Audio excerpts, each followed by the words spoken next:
I want you to tell me something. And again, this is where, when I say this, some people will go, there's a bitter and a jealousy from Aries.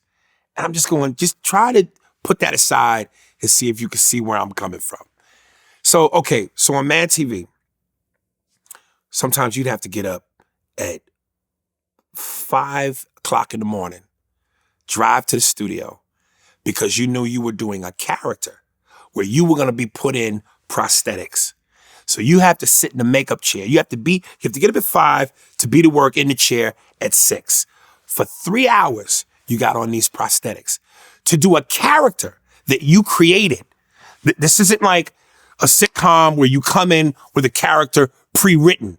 You came up with this. You come up with the beats, the humor, what the character does, the personality, the voice, everything, in an attempt to be as funny as you can be and score. Then when that character is over, you got to go back in the makeup chair and for another 2 hours, sit and have it taken off.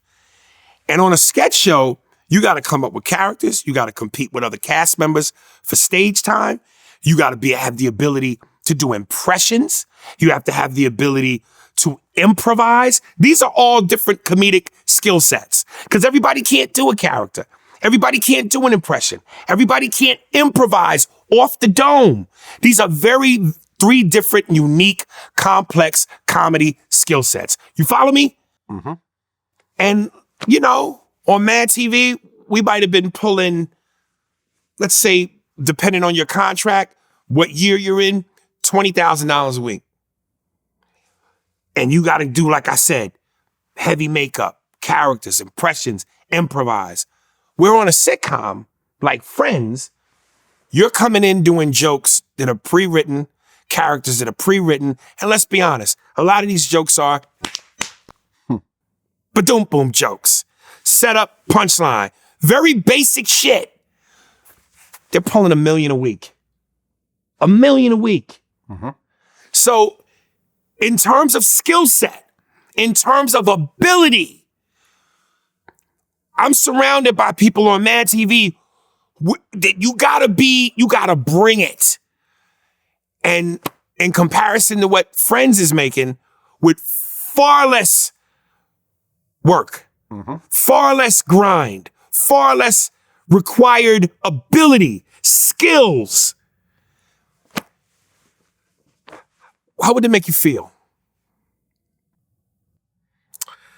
Well, you know what I'm saying? Like, it is what it is. It is what it is. It is what it is. At the end of the day, Friends had a bigger audience for whatever reason. Well, they were Right? prime time. We're Saturday night. Right. So, you know, I'm not gonna, sweep that under the rug. Because remember, Friends, people, every so often, people bring up Living Single. Right. And say, oh, Friends basically ripped off Living Single, gave him a white cast, and earned 20 times the money. Right. Right? But for whatever reason, but there's also lots of white sitcoms that flopped, that didn't do as well as Living Single. For whatever reason, a certain amount of magic happened on that show, Friends. Right? Right. People became stars. Jennifer Aniston became a star. Absolutely. After that show. You take Jennifer Aniston out of that show, it might have flopped. Right? Right. With TV and media, you just don't know.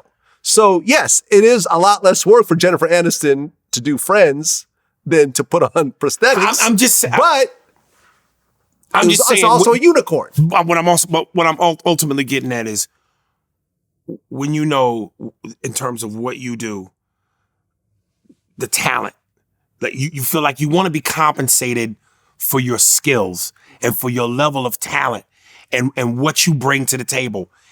And when what you bring to the table in terms of your compensation doesn't come close to what's going on over here, knowing that the requirement and the skill level is far less, how does that, you get what I'm saying? Like, how does that sit with you? Do you feel that It's not an easy thing to swallow. I feel you.